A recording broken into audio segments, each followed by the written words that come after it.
Señor. Y llevamos ya 2 reuniones donde el Señor nos ha estado hablando del tema del cristianismo. En la primera reunión fue cuando la pastora nos predicaba de que éramos casi cristianos. Fue una palabra ahí, cierto, que el Espíritu Santo nos confrontó a muchos. Y después de esa palabra, después de haber sido, cierto, confrontados, el pastor el domingo predicaba con respecto a, a despertar. Si ya se nos estaba diciendo de que no estábamos haciendo las cosas bien, ahí el pastor, cierto, a través de la palabra del Señor nos exhortaba que teníamos que ya despertar. Y hoy día yo vengo también con una palabra que va relacionada casi en lo mismo, es una línea en los mensajes que vamos a predicar en este mes de septiembre y tiene que ver con el cristianismo bíblico. Y ahí me quiero enfocar en varios pasajes que se encuentran en el libro de los Hechos. Y claramente el libro de los Hechos no es un manual donde haya una lista exacta de cómo deberíamos ser cristianos, pero sí a través de la vida de la iglesia primitiva y también de los mismos apóstoles de Jesús, nosotros podemos tomar tanto principios como características de cómo llevar una vida cristiana auténtica. Y uno de los puntos que podemos ver en el libro de los Hechos es, uno de los puntos principales es la llenura y la dependencia del Espíritu Santo en la vida de un cristiano.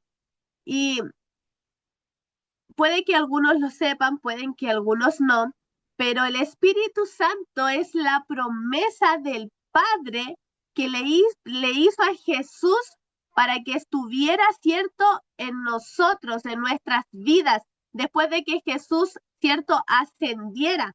Y esta promesa la podemos ver en el libro de Juan 14, si ustedes ahí lo quieren ir a leer. En el libro de Juan 14, 16, 17, aquí Jesús dice, y yo os rogaré al Padre y os daré otro consolador. Y esto cuando yo leía este pasaje, a mí me decía que era maravilloso Jesús, porque él dice, os rogaré al Padre y les daré otro consolador para que esté con vosotros para siempre.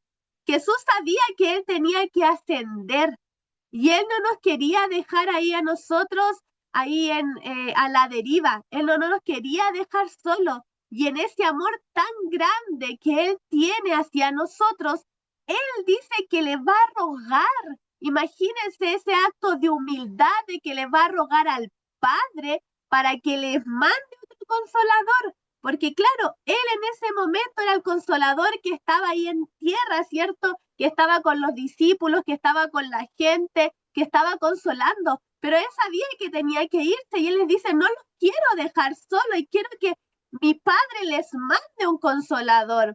Y dice la palabra, ¿cierto? Que ese espíritu es el que mora en nosotros, en la vida de los creyentes. Y en este mismo pasaje de Juan 14, en el capítulo 26, aquí se confirma la promesa del Espíritu Santo. ¿Por qué? Porque dice en el 14:26, pero el consolador, el Espíritu Santo, a quien el Padre enviará en mi nombre, dice, esto a mí me llamó la atención, enseñará todas las cosas y os recordará todo lo que os he dicho.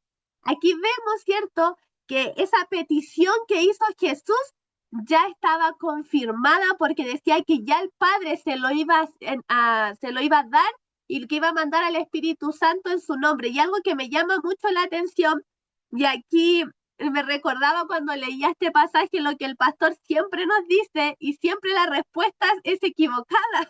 Cuando el pastor nos dice, ¿y la palabra de quién? Y todos decimos de Dios.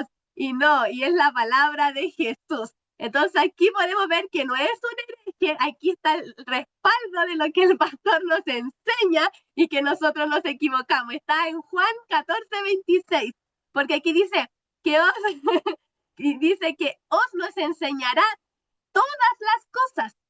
Aquí no dice algunas Aquí dice todo, todo. Y eso es algo que yo dejé marcado, porque nosotros podemos decir, dicen, no es que la Biblia simplemente es un libro religioso y claro, no está todo, no nos van a enseñar como todas las cosas, pero aquí dice que el Espíritu Santo es aquel que nos va a enseñar todo.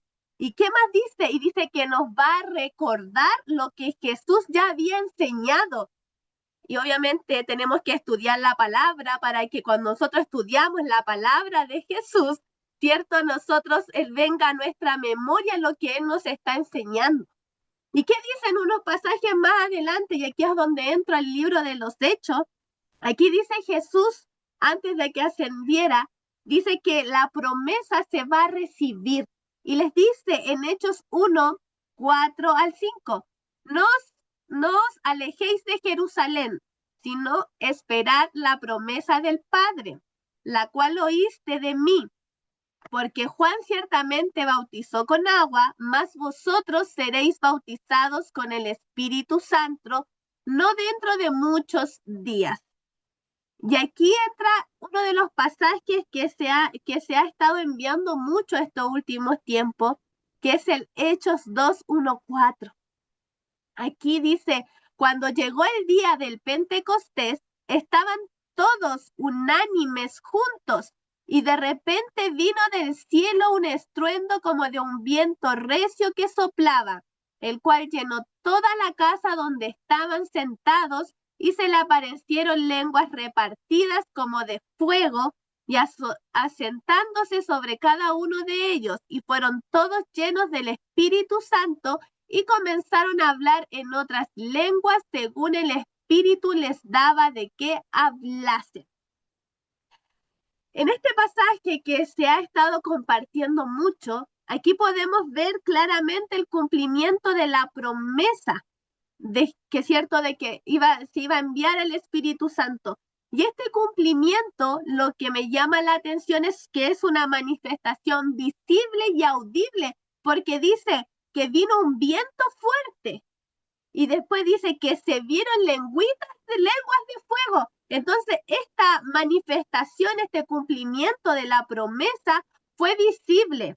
Y uno de los efectos inmediatos que comenzaron, ¿cierto?, a generarse debido a esta llenura del Espíritu, fue que ellos empezaron a hablar en lenguas. Y esto generó como una señal pública de que Dios era real, de que la obra de Dios era real, de que no era mentira, que esto no era un efecto natural, sino que esto era un acto completamente divino. Esto nos muestra este pasaje de Hechos.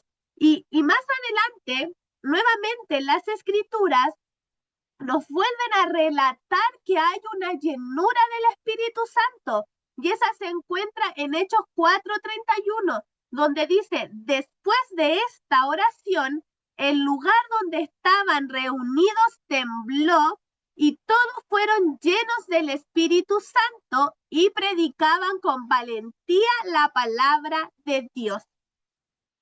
Y aquí es donde ya entra como la palabra, porque aquí hay dos tipos, aquí nos están hablando de dos que fueron llenos del Espíritu Santo. Entonces es necesario observar que cuando la palabra nos dice que todos fueron llenos del Espíritu Santo, no solamente se refiere a manifestaciones visibles como la que vimos, ¿cierto?, en Hechos 2, en el Pentecostés, que venía con lenguas de fuego, lengua. Y aquí vemos el don cierto de lengua, que es uno de los dones del Espíritu Santo, sino que cuando habla también de que fueron llenos del Espíritu Santo, es para darles el mismo sentir que, que tuvo Cristo, que tiene que ver con los frutos del Espíritu Santo, que sin estos frutos nadie puede llamarse ser parte del pueblo de Dios. Nadie puede llamarse realmente que somos cristianos. ¿Y cuáles son los frutos del Espíritu Santo? Los frutos del Espíritu están en Gálatas 5:22-23, donde nos dice que más el fruto del Espíritu es amor, gozo, paz, paciencia, benignidad, bondad, fe, mansedumbre, templanza. Contra tales cosas no hay ley. Aquí yo quiero como, entre comillas, explicarles de que, claro, aquí, como les decía, aquí nos habla de que fueron llenos del Espíritu Santo, pero en la primera llenura del Espíritu Santo fue la del bautismo, que se realizó una pura vez y fue para que se cumpliera la promesa del Padre. Pero después la segunda llenura del Espíritu Santo es la que nosotros debemos buscar constantemente para que de ahí salgan los frutos del Espíritu. La llenura del Espíritu Santo, hermanos, nos va a capacitar para que podamos crucificar nuestra carne con las pasiones que ésta tiene, ¿cierto? Con esos deseos. Y a consecuencia de esa llenura va a haber un cambio interior, porque el cambio tiene que ser de adentro hacia afuera. Hacia afuera vamos a ver la santidad exterior para andar como Cristo anduvo. Cristo anduvo mediante fe, mediante amor y una esperanza constante. Entonces, una cosa es ser llenos del Espíritu, que es cierto, la promesa cumplida, pero la llenura es algo que nosotros debemos buscar constantemente, día tras día, en una búsqueda, en una relación con el Señor. Y a medida que nosotros vamos buscando constantemente, los frutos del Espíritu Santo se van a ir viendo y reflejados en nuestra vida.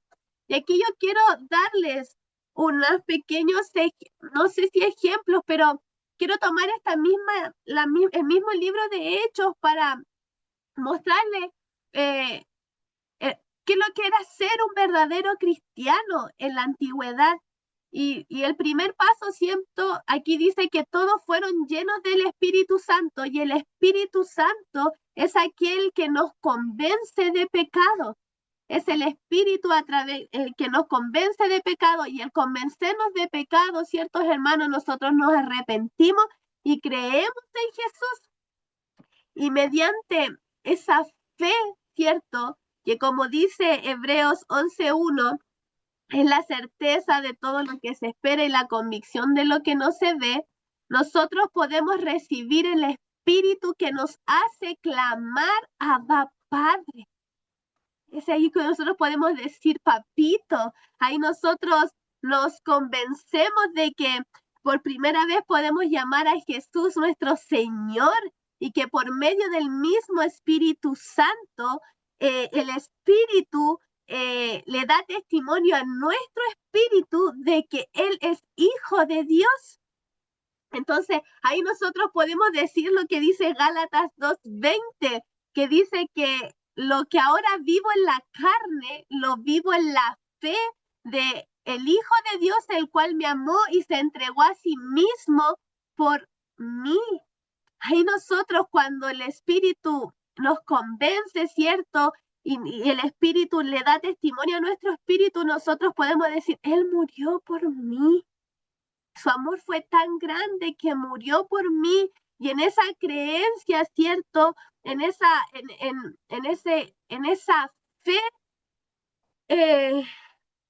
nosotros vamos a ser justificados y va a venir la paz de Dios, esa paz que va a gobernar nuestro corazón.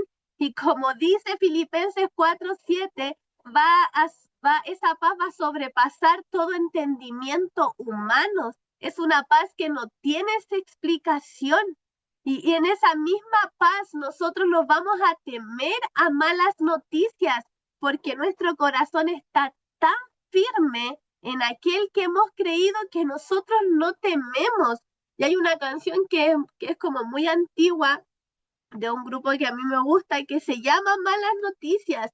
Y yo digo, si nosotros nos podemos preguntar, porque lo escucho mucho y sobre todo en mi trabajo, que por ejemplo no quieren tener hijos porque, no sé, temen a lo que va a suceder, y siempre está como el temor ahí, siempre, siempre, siempre. Y en los cristianos igual. Y ahí es cuando nosotros nos deberíamos como examinar y decir, ¿nosotros tenemos temor? Y si hay temor en nosotros de lo que va a acontecer, igual es como para que nosotros nos podamos analizar y decir, ¿realmente estamos creyendo en Dios? ¿Por qué? Porque la palabra dice que el amor echa fuera todo temor y nosotros amamos a Dios. Entonces, cuando hay, ¿cierto? Esa paz, ese amor, echa fuera todo temor, no hay temor, ni siquiera le tenemos miedo a los hombres, no le tenemos miedo a las cosas que van a suceder, porque también creemos tanto en su palabra, porque su palabra dice que hasta el último cabello de nuestra cabellera está contado. Entonces, Él tiene todo bajo control. ¿Por qué debemos de temer? Si Él es el que guarda nuestras vidas, entonces ya no siquiera tenemos miedo a morir. ¿Por qué? Porque queremos estar con Él, con nuestro amado. No significa que nos vamos a matar, no, pero no tememos al morir porque sabemos, ¿cierto? Estamos convencidos que si nosotros dejamos esta tierra vamos a estar con Él. Entonces ya no hay miedo al temor. El, el tema de tener un ser cristianos verdaderos, hermanos, también hace que nuestra alma engrandezca al Señor, que nuestro espíritu se regocije en Dios, en nuestro Salvador. Y estas también son cosas que nos hacen analizar realmente nosotros nos regocijamos en el Señor. Nosotros realmente estamos tan contentos de que nuestros ojos fueron abiertos, de que Dios nos redimió, de que somos realmente reconciliados con Dios. ¿Le tomamos el peso a esta verdad o simplemente lo vemos como algo básico? Porque lo que yo hoy día le estoy diciendo son cosas básicas que hoy día en muchos lugares no se predican, pero realmente le tomamos importancia a que gracias a Jesús, gracias a su sacrificio, a esa sangre derramada, nosotros nos reconciliamos con Dios porque nuestro juicio era la muerte. Dios estaba enojado con la humanidad, pero gracias a Jesús nosotros nos deberíamos regocijar porque nos fuimos reconciliados con papá y tenemos cierto, ahí directo, una conversación con él, cuando antes no se podía porque era muerte. Realmente valoramos estos pequeños en una de esas o insignificantes detalles que en una de esas la gente puede creer, pero no son pequeños, no son insignificantes, son poderosos, hermanos. Jesús nos redimió porque la palabra dice que el pecado era la muerte, pero Jesús a través de su sangre nos redimió y debemos gozar de eso. A través de su sangre, ¿cierto? Tenemos perdón de nuestros pecados. Entonces nosotros muchas veces no le tomamos importancia, no valoramos esto, su preciosa sangre, esa cruz que sin ella nosotros no sé a dónde estaríamos. El ser cristianos verdaderos, hermanos, viene cierto, yo le hablaba de los frutos, y uno de los frutos, y es el primero, es el amor. El amor de Dios se derrama sobre nuestros corazones por medio del Espíritu Santo. Y la misma palabra nos dice en Juan 13:35, el amor que se tengan los unos con los otros será la prueba ante el mundo de que son mis discípulos. ¿Realmente mostramos amor? ¿Realmente la gente podrá decir de nosotros, somos cristianos?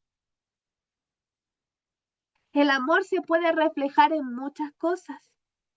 Y cuando habla del amor, esto no es excepciones de personas. El amor es hacia todos, incluso a nuestros enemigos, incluso a esa persona que saca hasta hasta la emoción más fea de nosotros, si así se podría decir. Como dicen los colombianos, el que me saca la piedra. El amor es para todos y no se basa en palabras, sino que se basa en acciones. Yo hace tiempo creo que es algo muy pentecostal, que dice, te amo en el amor del Señor. Y siempre escuchaba como esa frase y en mí yo decía, es que en una de esas quiere decir que realmente Él no me ama, pero me tiene que amar porque el Señor me ama. Entonces como un amor obligado. Y no, pues el Señor quiere que nosotros amemos. Amor, el amor es uno de los primeros frutos. La palabra dice, puedes hablar todas lenguas celestiales, pero si no tienes amor, de nada sirve. Entonces, los frutos tienen que ir saliendo de nosotros. Los cristianos verdaderos aman, aman pese a todo, porque Dios a nosotros nos ama, pese a que le fallemos, pese a que le seamos infieles, pese a que hagamos todo lo contrario a lo que Él quiere, Él aún así nos sigue amando con amor eterno, ese amor inagotable. Un cristiano verdadero, hermanos, no busca honras humanas, sino que él siempre busca engrandecer a Dios. No busca su vanagloria. Él siempre busca engrandecer a Dios. Él vive en fidelidad, vive en verdad, en dominio propio, ¿cierto? Y en pureza. Un cristiano de verdad, hermano, vive una vida separada del pecado. Guarda su boca y su corazón de toda maldad. Él no quiere decir mentiras, falsedades, engañar, hacer fraude. No quiere tampoco decir palabras duras. Él cuida. Él no quiere hacer mal. Es cuidadoso con cada detalle. Está convencido, un cristiano verdadero, que separado de Dios no puede hacer nada, que necesita cada mañana recibir ese riego de Dios para avanzar en su día, porque en nuestra humanidad nosotros no hacemos nada. Por eso está convencido de que necesita del Espíritu Santo. Y hace varias semanas atrás yo me puse a escuchar como varias prédicas de Kathryn Kuhlman y ella hablaba del Espíritu Santo y había una forma que ella oraba y decía que en la mañana ella le decía, Espíritu Santo, lléname de ti, que no sea yo, sino que seas tú, que tome el control de nuestra boca, de nuestra manera de pensar, de nuestra manera de actuar, de nuestras caras, de nuestros gestos, de nuestros pensamientos y que tomara el control de todo, que realmente pudiéramos reflejar a Cristo aquí en la tierra, porque es como siempre, si hay algo bueno en mí es Cristo, porque Nicole, nada. Entonces yo dije, voy a empezar, uno tiene que copiar lo bueno y empecé a ocupar esa oración. Y siempre yo les digo a muchas, oren así, que el Señor tome el control de sus vidas. Eh, un cristiano verdadero, hermanos, no, no se satisface en abstenerse de hacer el mal, porque muchas veces abstenerse, ¿cierto? Trae una carga, te cansas, porque muchas veces terminas luchando solo. Pero cuando nosotros estamos llenos del Espíritu Santo, nosotros anhelamos hacer el bien, porque si nuestro Padre hace el bien, nosotros queremos andar igual que Él. Entonces no es una carga, es un deleite. Y por eso tiene que ser una búsqueda constante el llenarnos de Él, para que no sea una carga, sino que un deleite. Un cristiano verdadero persevera en los medios de la gracia, en la doctrina, en la comunión. en la oración, en ayudar al necesitado, en llevar una vida de servicio y de entrega. En el libro de los Hechos nos cuentan cómo ellos vendían sus propiedades para ayudar a la gente. Ellos estaban siempre ayudando, ellos estaban siempre unidos, ellos estaban siempre ahí, no faltaba nada, porque había una comunión, había una unidad, eran un cuerpo. Hoy día la misma iglesia está más dividida. Hay por aquí, por allá, pero la iglesia, de verdad, hermanos, en la antigüedad, la verdadera iglesia estaba unida, estaba unida. La misión, hermanos, de un verdadero cristiano tiene que ser lo que nos enseña Jesús, ser la luz y la sal en la tierra, no ocultar nuestra fe, sino que reflejar nuestra fe mediante acciones. Los cristianos antiguos, hermanos, ellos sentían dolor y preocupación por quienes estaban en pecado, en sufrimiento, y más advertían sobre el juicio y la venidera de Dios, llamándolos al arrepentimiento. Y ellos adaptaban sus palabras de acuerdo a cada persona. Por ejemplo, a las personas que eran indiferentes, ellos trataban de despertarlos. Con las personas que eran conscientes de su pecado, ellos les recordaban la gracia y el sacrificio de Jesús. A los que eran creyentes, ellos trataban de que ellos perseveraran en la santidad y en las buenas obras.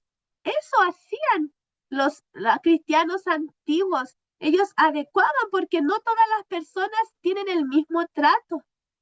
Y eso es algo que me llamaba mucho la atención cuando estudiaba el libro de los Hechos, porque Pablo era así.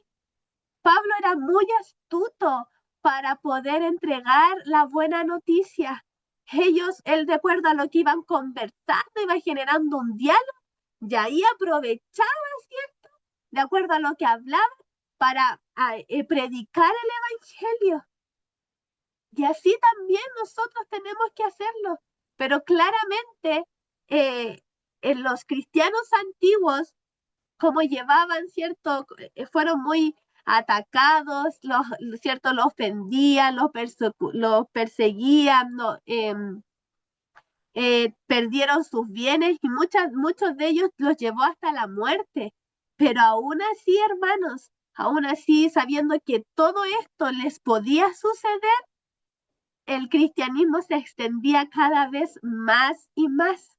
¿Y saben por qué? Porque la predicación iba acompañada de una vida transformada, porque sus sufrimientos daban testimonio del poder de Dios. Y por eso se seguía extendiendo, se seguía extendiendo. Entonces, si nosotros hoy en día podemos ver que hay una ausencia de de un cristianismo verdadero, hemos descuidado ese tiempo de oración, hemos descuidado el tiempo de la enseñanza de la palabra, y eso obviamente nos ha llevado a que haya una ausencia de cristianos, que nuestra fe sea, sea así baja. O sea, ya es cuando uno tiene que hacer ese llamado, es un llamado urgente de poder examinarnos como personas y también como comunidad, si realmente estamos siendo llenos del Espíritu Santo, si realmente estamos viviendo los frutos del Espíritu Santo en palabras y en nuestras acciones.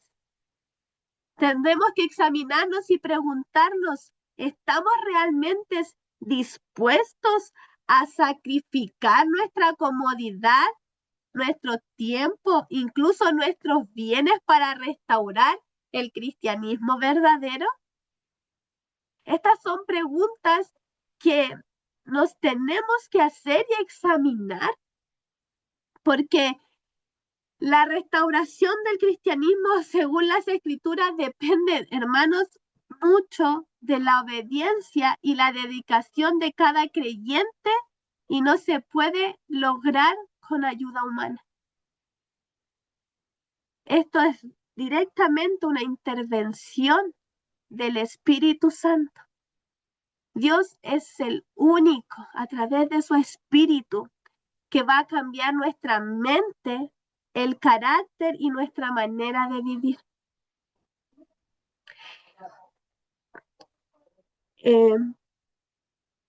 Necesitamos, hermanos, cuestionarnos. Ya la pastora la otra vez nos daba muchos puntos en los cuales podíamos decir que éramos casi cristianos.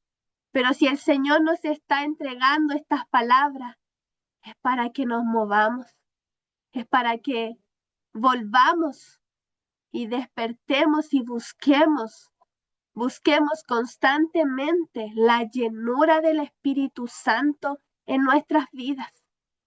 Necesitamos del Señor, necesitamos de su Espíritu Santo. Y a través de sus frutos nosotros vamos a ir mostrando realmente que somos hijos de Dios. Así que quiero que puedan cerrar sus ojitos. Quiero orar. Padre amado, Señor, venimos delante de tu presencia dándote gracias, Señor, por este tiempo. Gracias, Señor, porque tú eres bueno, papito. Y como decía la canción, Señor, antes de la palabra, que Señor, que en todo tiempo, Señor, nos alegramos, Señor, porque tú eres bueno. Y porque como dice ese Romanos 8:28, todas las cosas nos ayudan para bien. Señor, tu palabra es maravillosa. Tu palabra, Señor, es refrigerio en tiempos de angustia. Tu palabra siempre nos quiere llevar a más y más.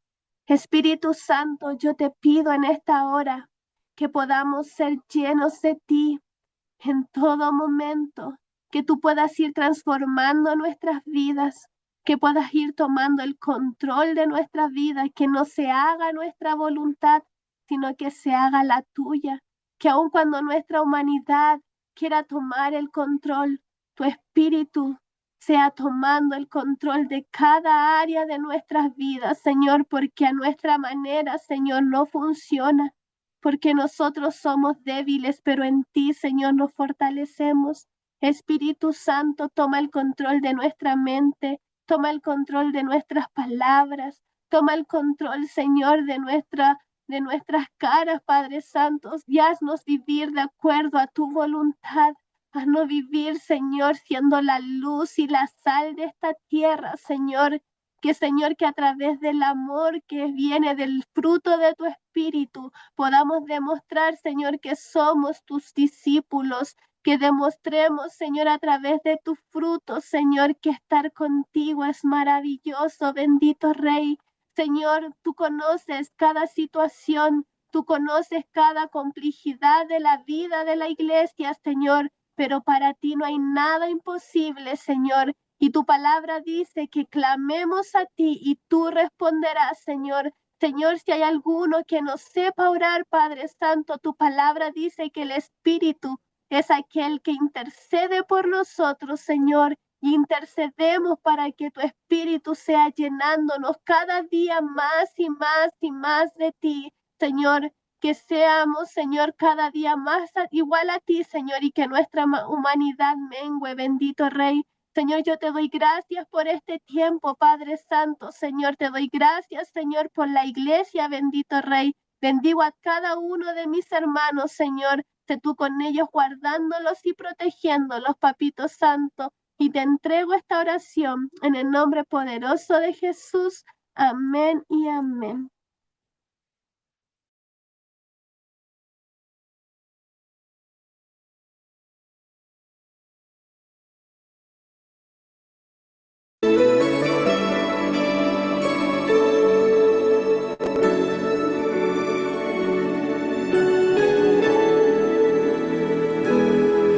Mas el Dios de toda gracia que nos llamó a su gloria eterna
ofreciendo a ti mi vida en santidad y amor. Padre, solo a ti te ofrezco mi vida y mi corazón, y me postro en tu presencia en adoración,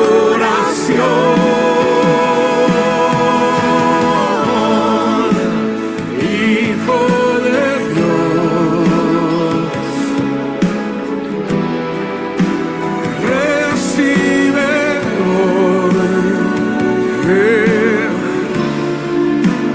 toda la gloria, la honra y honor.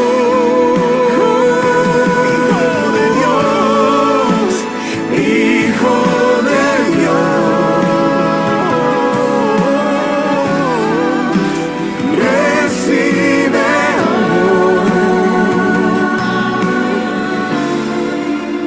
toda la gloria, la honra y honor.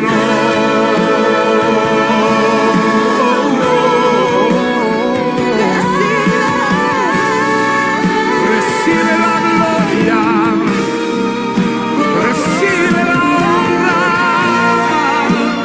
Hijo de Dios.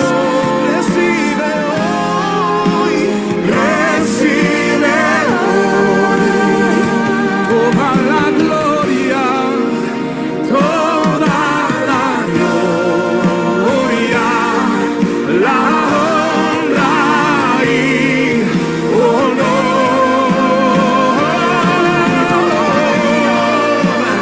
Hijo de Dios,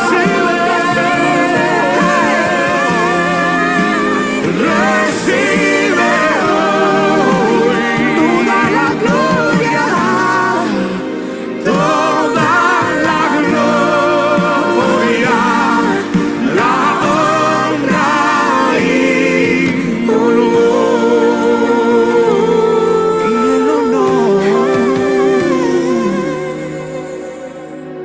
toda la gloria, la honra y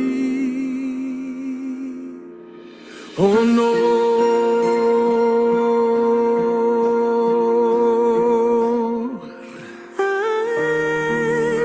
Sea la gloria, sea el imperio por los siglos de los siglos. A él sea la gloria, a él sea el imperio por los siglos de los siglos. Amén.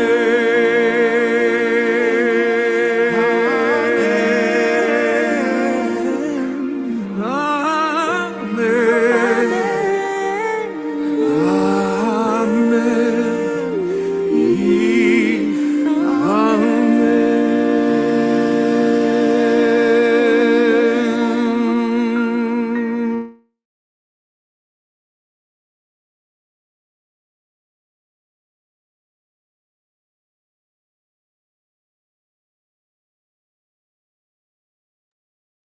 Amén. Que el Señor les bendiga.